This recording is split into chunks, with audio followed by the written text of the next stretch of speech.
नमस्कार, मैं धीरेन्द्र और आप देख रहे हैं मिरर मीडिया। स्वागत है आपका जोहार झारखंड में। एक नजर बढ़ते हैं अब तक की सुर्खियों पर। एसीबी की बड़ी कार्रवाई, हजारीबाग में 2500 रुपए रिश्वत लेते पंचायत सचिव गिरफ्तार।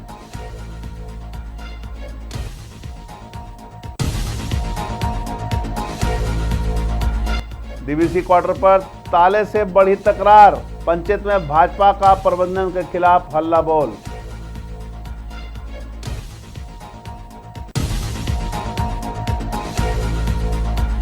महिला सुरक्षा पर हजारीबाग से हुंकार, राष्ट्रीय महिला आयोग की अध्यक्ष ने की समीक्षा बैठक।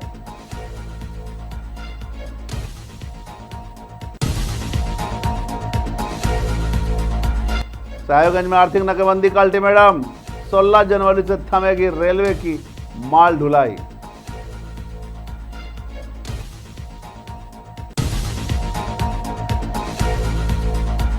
और जातीय सर्वे पर उठा विवाद, देवघर के वार्ड संख्या 10 में पक्षपात का आरोप।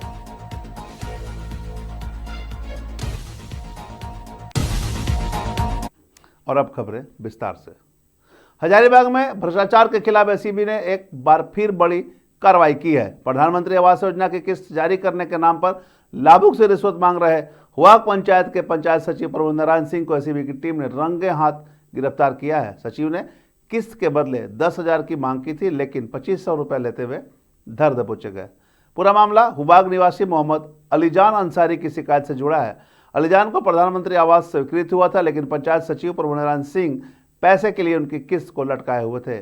परेशान होकर आयुक्त ने एसीबी हजारीबाग कार्यालय में शिकायत दर्ज कराई। शिकायत के सत्यापन के बाद एसीबी ने जाल बिछाया और मंगलवार को दंडाधिकारी की मौजूदगी में सचिव को 2500 की पहली किस्त लेते रंगे हाथ गिरफ्तार कर लिया।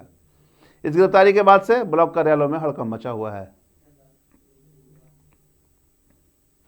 धनबाद के पंचायत में डीवीसी प्रबंधन द्वारा स्थानीय लोगों और कर्मियों को आवास से बेदखल करने का मामला अब तूल पकड़ता जा रहा है। एक महिला के घर में जबरन ताला लगाए जाने की घटना के बाद भाजपा ने प्रबंधन के खिलाफ मोर्चा खोल दिया है। भाजपा नेता जयप्रकाश सिंह की अगुवाई में कार्यकर्ताओं ने पैदल मार्च निकाला और साफ चेतावनी दी कि किसी भी कर्मी या सेवानिवृत्त कर्मचारी को बेघर नहीं होने दिया जाएगा। मामला जब गरमाया जब मालती देवी नामक महिला की अनुपस्थिति में एक संवेदक ने उसके घर पर जबरन ताला लगा दिया। सूचना मिलते ही भाजपा के वरिष्ठ नेता जयप्रकाश सिंह दर्जनों कार्यकर्ता के साथ मौके पर पहुंचे और पंचायत बाजार में विरोध प्रदर्शन किया। जयप्रकाश सिंह ने आरोप लगाया कि दिल्ली से आए संवेदक और डीवीसी प्रबंधन की मिली भगत से कैजुअल और सेवानिवृत्त कर्मियों को डराया जा रहा है। विरोध के दौरान ग्रामीणों ने मालती देवी के घर का ताला तोड़कर उन्हें पुनः प्रवेश कराया। वो जो अभी नया नया जो कॉन्ट्रैक्ट आए हैं ना, वो लगा के क्या बोले वो हमको तो पता नहीं था। हम उधर थे, हम नहीं थे। जब हमको खबर मिले तो हम आए, तब तक वो ताला तोड़ के अपना ताला लगा दिए। आपके अंदर में सामान भी था? सामान है तो। और उसके बाद हम बोले जो चाबी दीजिए, बोला नहीं, ये साहब का ऑर्डर है। साहब बोले हैं दरवाजा खिड़की ले जाएंगे। इस बहन का घर में किसी कॉन्ट्रैक्टर ने, डीवीसी का कोई ठेकेदार ने ताला मार दिया और उस घर में इनका सामान है, इनका टीवी है और यहाँ उनका रहने खाने पीने का सामान है। हम डीवीसी प्रबंधक को कहना चाहते हैं, भारतीय जनता पार्टी की तरफ से, माननीय सांसद ढुल्लू महतो जी की तरफ से, कि यह आपकी क्या व्यवस्था है। यह व्यवस्था सरकार जो है प्रधानमंत्री आवास दे रही है, नरेंद्र भाई मोदी सबको आवास दे रहे हैं और आप घर छीन रहे हैं। राष्ट्रीय महिला आयोग के अध्यक्ष विजया रहाटकर का एक दिवसीय हजारीबाग दौरा मंगलवार को संपन्न हुआ। इस दौरान उन्होंने महिला सशक्तिकरण, सुरक्षा और साइबर अपराध जैसे गंभीर मुद्दों पर मैराथन बैठक की। आयोग ने घोषणा की कि देश भर के 800 जिलों में आंतरिक शिकायत समितियों को प्रशिक्षित किया जाएगा, जिसकी शुरुआत हजारीबाग से 7 जिलों की कार्यशाला के साथ हुई। अध्यक्ष विजया रहाटकर और आयोग की टीम ने 3 महत्वपूर्ण कार्यक्रमों में हिस्सा लिया। संत कोलंबस कॉलेज में कैंपस कॉलिंग प्रोग्राम के जरिए छात्रों से संवाद कर उन्हें महिला सम्मान और साइबर सुरक्षा के प्रति जागरूक किया। इसके बाद नगर निगम सभागार में पॉक्स एक्ट के तहत स्थानीय समितियों की क्षमता निर्णय पर कार्यशाला आयोजित की गई। शाम को प्रमंडल स्तरीय पुलिस अधिकारियों के साथ मंत्रालय में हुई समीक्षा बैठक में महिलाओं के खिलाफ बढ़ते अपराधों पर लगाम लगाने के निर्देश दिए गए।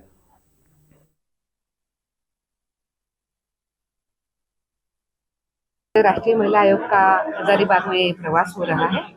आज स्वयं मैं और मेरे साथ मेरे तीनों मेंबर्स भी यहाँ पर आई है। हजारीबाग में हमारे आज 3 कार्यक्रम हैं, 2 कार्यक्रम हो चुके हैं। सबसे पहले तो हमने आज एक कैंपस कॉलिंग यहाँ पे किया है। राष्ट्रीय महिला आयोग हमेशा चाहता है कि युवाओं के साथ संवाद करे, और आज की जो चुनौतियाँ है, जैसे कि हम देखते हैं कि बहुत बड़े पैमाने पे साइबर क्राइम बढ़ गया है, तो उसको रोकने के लिए डूज एंड डोंट है। तो हमारे लड़कों को, लड़कियों को जिम्मेदार बनाने के लिए हमने आज एक सत्र उनके यहाँ लिया है। 2025 का अंत देख लिए जब नेशनल विमेंस कमीशन की राष्ट्रीय अध्यक्ष हमारे यहाँ आई, और हम लोगों ने आज का जो उपस्थिति आप देखे होंगे, आज एक्चुअली कार्यस्थल पे prevention of sexual harassment at work place का ये वर्कशॉप था।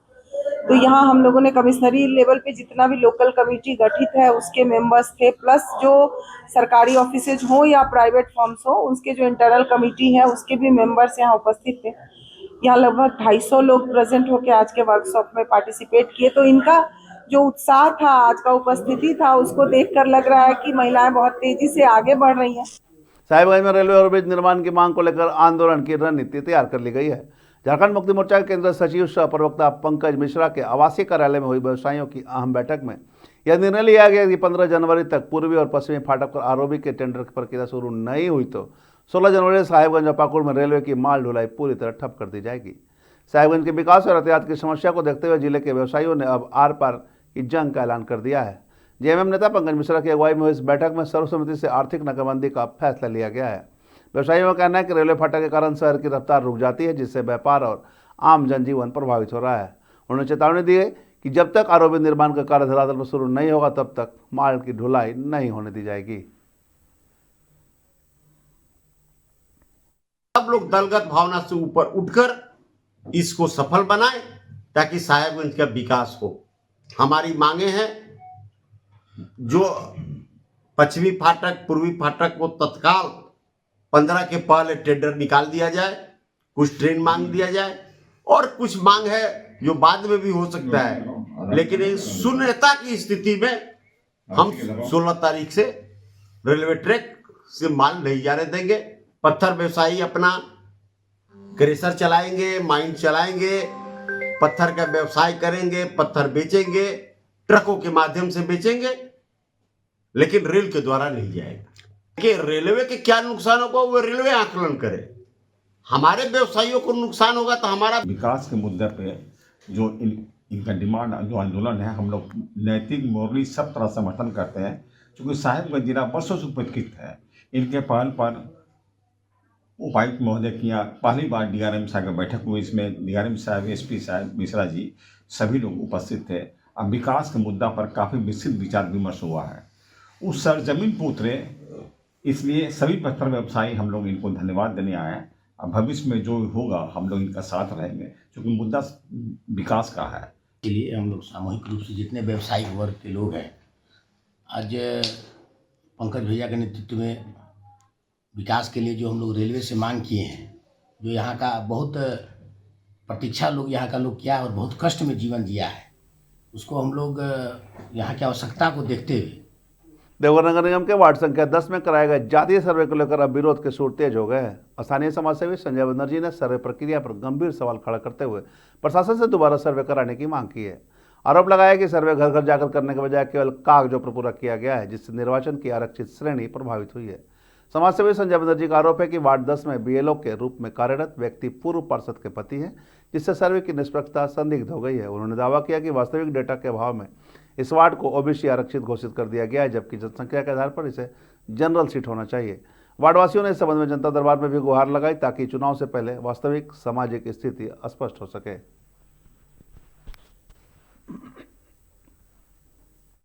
से अपने वार्ड नंबर 10 में काफ़ी मेहनत किया हूँ, कर रहा हूँ, और चुनाव में उम्मीद था कि इस बार, पिछले बार ओबीसी था, इस बार पूरा उम्मीद था कि जनरल होगा। तो मेहनत किए हैं और अचानक देखते हैं कि सीट चेंज हो गया है, अत्यंत पिछड़ा वर्ग, तो बहुत दुखी हैं। ऐसा नहीं होना चाहिए था। तो आप सरकार से क्या उम्मीद कर रहे हैं कि सरकार का सीट आरक्षण का जो डाटा है वो गलत है, या फिर यहाँ पे किसी और की संलिप्तता आपको नज़र आ रही है? नज़र तो आ रहा है सर, पिछला वार्ड पार्षद जो पूर्व वार्ड पार्षद है उसका पति बीएलओ है, और हमको पूरा विश्वास है कि हमारा वार्ड फिर से अगर जांच होता है तो सीट मेरा जेन्युइन आएगा ओबीसी। वार्ड नंबर आरक्षण का रिपोर्ट गलत के लिए गलत रिपोर्ट बनाया गया है। तो आपको कैसे पता कि गलत रिपोर्ट है? वो 2025 का करंट रिपोर्ट से नहीं मैं जामताड़ा के नाला प्रखंड स्थित मां मलांचा पहाड़ नेचर पार्क के पास 24 दिसंबर को एक भव्य जिला स्तरीय किसान मेला सह उद्यान प्रदर्शनी का आयोजन होने जा रहा है। इस कार्यक्रम में झारखंड विधानसभा अध्यक्ष रविन्द्रनाथ महतो और स्वास्थ्य मंत्री डॉक्टर इरफान अंसारी सहित कई दिग्गज शामिल होंगे। मेले की तैयारी को लेकर जिला प्रशासन के वरिष्ठ अधिकारियों ने आयोजन स्थल का निरीक्षण किया। कृषि पशुपालन एवं सहकारिता विभाग के इस मेगा इवेंट में किसानों को आधुनिक खेती और पशुपालन की बारीकी से रूबरू कराया जाएगा।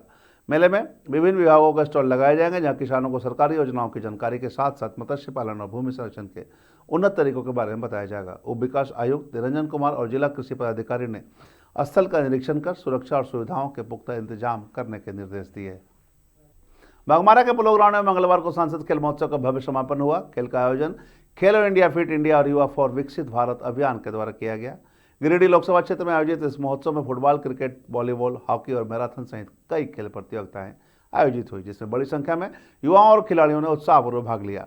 समापन समारोह के दौरान विजेता खिलाड़ियों और टीम को ट्रॉफी और पुरस्कार देकर सम्मानित किया गया। कार्यक्रम में मौजूद गिरिडीह सांसद चंद्रप्रकाश चौधरी ने कहा कि प्रधानमंत्री मोदी के मार्गदर्शन में युवाओं के खेल के माध्यम से संगठित करने का यह प्रयास भविष्य में राष्ट्र निर्माण में अहम भूमिका निभाएगी।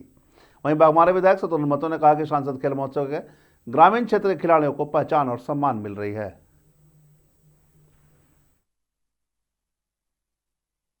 खिलाड़ियों को हम लोग उचित मंच दे सकेंगे और युवा राष्ट्र निर्माण में अपनी भागीदारी निभा सकेंगे। इसीलिए हम अपनी ओर से पूरा प्रयास करेंगे। जो जिम्मेवारी मिली है अपना संसदीय क्षेत्र में हर एक ग्रामीण क्षेत्र के सभी खिलाड़ियों को हम मंच देने का काम करेंगे और उनको सम्मान देने का काम। जरूरतमंदों को आज कंबल भी वितरण किया जा रहा है। इसी तरह आज इस अवसर पर जितने भी हमारे बांग्लादेश पर में हिंदू समुदाय पर हो रहे कथित अत्याचार के विरोध में जोरदार प्रदर्शन देखने को मिला। इस दौरान बड़ी संख्या में लोगों ने गोल्ड बिल्डिंग से बैंक मोड़ तक होते हुए बिरसा चौक तक आक्रोश मार्च निकाला।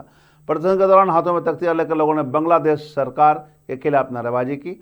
मार्च के समापन के बाद धनबाद विधायक राज सिन्हा के नेतृत्व में बांग्लादेश सरकार का पुतला दहन किया गया। इस दौरान विधायक राज सिन्हा ने कहा कि बांग्लादेश में हिंदू अल्पसंख्यकों पर हो रहे अत्याचार बेहद निंदनीय और चिंताजनक है। उन्होंने आरोप लगाया कि हिंदू समुदाय को लगातार हिंसा और भेदभाव का सामना करना पड़ रहा है। विधायक ने कहा कि प्रधानमंत्री मोदी के नेतृत्व में भारत सरकार इस मुद्दे को गंभीरता से लेगी और अंतर्राष्ट्रीय स्तर पर आवाज उठाई जाएगी। दुर्भाग्यपूर्ण है और जिस प्रकार से वहाँ बर्बरता पूर्वक व्यवहार किया जा रहा है हिंदुओं के साथ, यह बर्दाश्त के योग नहीं है। और आज हम लोगों ने विरोध प्रदर्शन किया, वहाँ के हिंदू सरकार का पुतला दहन किया और भारत सरकार से भी ये मांग करते हैं हम लोग आज के दिन कि इसको संज्ञान में ले और जिस प्रकार से वहाँ अल्पसंख्यक हिंदुओं के ऊपर बर्बरता पूर्वक व्यवहार किया जा रहा है, माताओं बहनों की इज्जत लूटी जा रही है, युवाओं के हत्या की जा रही है, वहाँ सुरक्षित नहीं है, तो इस पे संज्ञान भारत सरकार ले और इस पे जल्द से जल्द कार्रवाई होनी चाहिए। कहीं ना कहीं वहाँ के जो अल्पसंख्यक समुदाय है वो बहुत ही दुर्भाग्य की बात है कि हम लोग के हिंदुओं के ऊपर अत्याचार हो रहा है। इस पे हमारे माननीय प्रधानमंत्री जी भी इस पे पूरा देख रेख में है, उनको भी नजर है, उस पर कार्रवाई बांग्लादेश के ऊपर भी होगा। आज इसी के तहत हम लोग पुतला दहन भी किए और बांग्लादेश को चेतावनी देते हैं कि जामताड़ा के नला परगना तक कालीपत्थर और आसपास के गांवों में इंडियन ऑयल कॉर्पोरेशन ने तेल चोरी के विरुद्ध एक बड़ा जागरूकता अभियान चलाया है। इस कार्यक्रम में पुलिस के आला अधिकारियों की मौजूदगी में ग्रामीणों को राष्ट्र संदेश दिया कि पाइपलाइन से छेड़छाड़ एक गंभीर अपराध है। आईओसी ने ग्रामीण से अपील की है कि सुरक्षा के इस कड़ी प्रशासन के कान और आंख बने। जसीडी आईओसी के वरिष्ठ प्रबंधक राहुल आनंद ने ग्रामीणों को सचेत करते हुए कहा कि तेल चोरी केवल चोरी नहीं बल्कि बड़े विस्फोट और पर्यावरणीय आपदा का कारण बन सकती है। उन्होंने आधुनिक निगरानी तंत्र को जानकारी देते हुए बताया कि ग्रामीणों की सजगता ही सबसे बड़ा बचाव है। कार्यक्रम में नाला और कुंडहित के इंस्पेक्टर सहित कई थाना प्रभारियों ने शिरकत की। पुलिस अधिकारियों ने सख्त लहजे में चेतावनी दी कि चोरी में संलिप्त पाए जाने वाले पर कड़ी कानूनी कार्रवाई की जाएगी।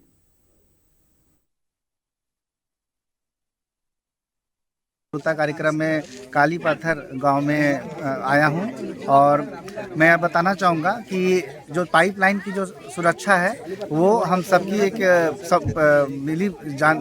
एक भागीदारी के साथ ही संभव हो सकता है। और इस काम में हमें कालीपातर ग्राम वासियों से काफ़ी सहयोग पहले भी मिला है और किसी भी तरह की अनहोनी से कैसे निपटा जाए, किसको इन्फॉर्म किया जाए, किस नंबर पर डायल किया जाए, हमने आज सभी ग्रामवासियों को इसकी जानकारी दी है। और ऐसे किसी भी इंफॉर्मेशन और सूचना देने से जिससे कि पाइपलाइन में होने वाली क्षति को रोका जाए, उसके लिए हमने ग्रामवासियों को अवगत कराया कि इंडियन ऑयल एक सजग प्रहरी कार्यक्रम के अनुसार उसको सम्मानित भी करती है। रामगढ़ में ग्रामीण पत्रकारों के लिए एक विशेष वार्तालाप कार्यक्रम का आयोजन किया गया। इस कार्यशाला का मुख्य विषय विकसित भारत के संदर्भ में नशा मुक्त का महत्व था। कार्यक्रम में सरकार की योजनाओं और नशा मुक्त समाज के निर्माण में मीडिया की भूमिका पर विस्तृत चर्चा की गई। कार्यशाला को संबोधित करते हुए पीआईबी प्रमुख राजेश सिन्हा ने कहा कि नशे की बेड़ियों से मुक्त समाज ही विकसित भारत की नींव बन सकता है। उन्होंने पत्रकारों से अपील की कि वे सरकारी योजनाओं को ग्रामीण क्षेत्रों के अंतिम व्यक्ति तक पहुंचाएं। वहीं नारकोटिक कंट्रोल ब्यूरो के राणा प्रताप यादव ने युवाओं में बढ़ती नशे के लत पर चिंता जाहिर की। कार्यक्रम में झारखंड में अवैध फसलों के विरुद्ध जारी अभियान और मानस पोर्टल व हेल्पलाइन नंबर 1933 की महत्वपूर्ण जानकारी साझा की गई। मुक्ति जो अभियान चल रहा है ये नशा के रोकथाम के लिए बहुत जरूरी है, ठीक है। और इसमें सिर्फ इन्फोर्समेंट एजेंसी या पुलिस डिपार्टमेंट का इसमें सिर्फ योगदान है अभी तक, और हम चाहते हैं कि लोग इसमें पब्लिक के जो है वो भी जुड़े, क्योंकि सभी लोग अगर साथ में आते हैं और कोऑर्डिनेटेड एफर्ट्स के साथ काम होता है तब आपको रिजल्ट देखने को मिलेगा। क्योंकि अगर सिर्फ पुलिस पकड़ेगी और जैसा कि आपको प्रोफेसर साहब ने बताया कि सिर्फ इन्फोर्समेंट से जो रेशियोस आप देख रहे हैं कि वो अपराध का रेशियो बढ़ता ही जा रहा है, तो जब तक लोग जागरूक नहीं होंगे तो इसको रोकना पॉसिबल नहीं है। कार्यक्रम का उद्देश्य विकसित भारत में नशा मुक्त जो है टॉपिक रहा है, नशा मुक्त का क्या योगदान रहा विकसित भारत में, ये आज का टॉपिक का उद्देश्य है। क्या चर्चा हुई इसमें? ये पूरे हम लोग एनसीबी से हमारे एज असिस्टेंट डायरेक्टर हमारे सुपर। धनबाद के केंदुआजी में लगातार हो रहे गैस रिसाव की घटना के विरोध में मंगलवार को झारखंड मुक्ति मोर्चा ने रणधीर मार्च चौक पर एक दिवसीय धरना प्रदर्शन किया। इस दौरान झामुमो ने कोयला मंत्रालय, बीसीसीएल और डीजीएमएस को सीधे तौर पर गंभीर स्थिति के लिए जिम्मेदार ठहराया। धरने में बड़ी संख्या में झामुमो कार्यकर्ता शामिल हुए। प्रदर्शनकारियों ने बीसीसीएल प्रबंधन के खिलाफ जमकर नाराबाजी की और मामले में तत्काल ठोस कार्रवाई की मांग की। झामुमो नेताओं ने कहा कि केंदुआडी के लोग जिस सांस के संकट से जूझ रहे हैं उसकी पूरी जिम्मेदारी प्रबंधन की लापरवाही है। उन्होंने आरोप लगाया कि न केवल स्थानीय लोगों की अनदेखी की गई है बल्कि कोल कर्मियों के लिए ही बुनियादी सुविधाओं की समुचित व्यवस्था नहीं है। झामुमो ने मांग की है कि पीड़ित परिवारों के लिए विशेष राहत और सुरक्षा के पुख्ता इंतजाम किए जाए।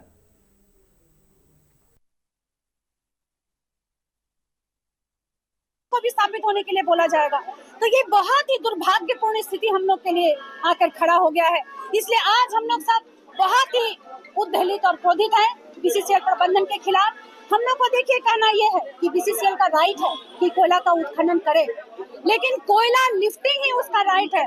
उसका राइट ये नहीं है कि आप स्लॉटरिंग करें, कोयला के कारण आप पूरे शहर को बर्बाद कर दें। आप देख रहे होंगे किस प्रकार से गैस रिसाव आज केंदुआ में हुआ। इन लोग का है ज्यादा से ज्यादा लोगों को विस्थापित करो साजिश के तहत। क्यों? क्योंकि जगह खाली होगा तब ज्यादा से ज्यादा कोयला उत्खनन होगा, केंद्र सरकार को इसका लाभ दिया जाएगा। मतलब साल का लाखों करोड़ों रुपया, लाखों करोड़ों अरबों रुपया धनबाद से जाता है केंद्र सरकार को। आज देखिए धनबाद का क्या स्थिति है। यहाँ पर हमारा एम्स नहीं है, हमारा एम्स चला गया, हमारे पास एयरपोर्ट चला गया, हमसे छीन लिया गया। जो वर्कर है जो काम कर रहे हैं उसका एकमात्र देखिए कॉलोनी आपका खुली में है। बाकी कई जगह पर ऐसे घर है जहाँ रहने के लिए बीसीसीएल के लोगों को नहीं है, और जहाँ तक आसपास के लोगों को जो माइंस में रह रहे हैं वो लोग कभी तरह स्थिति है आज से नहीं, वो सालों से यहाँ रहकर कोयला उत्पादन में अपरोक्ष रूप से और सोर्सिंग में काम करते हैं और वो जीवन यापन करते हैं, लेकिन उनका भी जीवन स्तर बहुत ही दयनीय है। हम चाहेंगे बीसीसीएल मैनेजमेंट के साथ जो आज आप जो खदाने आप जो खोल रहे हैं, कोयला ले जा रहे हैं, जो ओबी है उस ओबी को आप समतल कर। और जो आज झारखंड में अब तक बस इतना ही। देश और दुनिया की तमाम खबरों के लिए बने रहे मिरर मीडिया के साथ।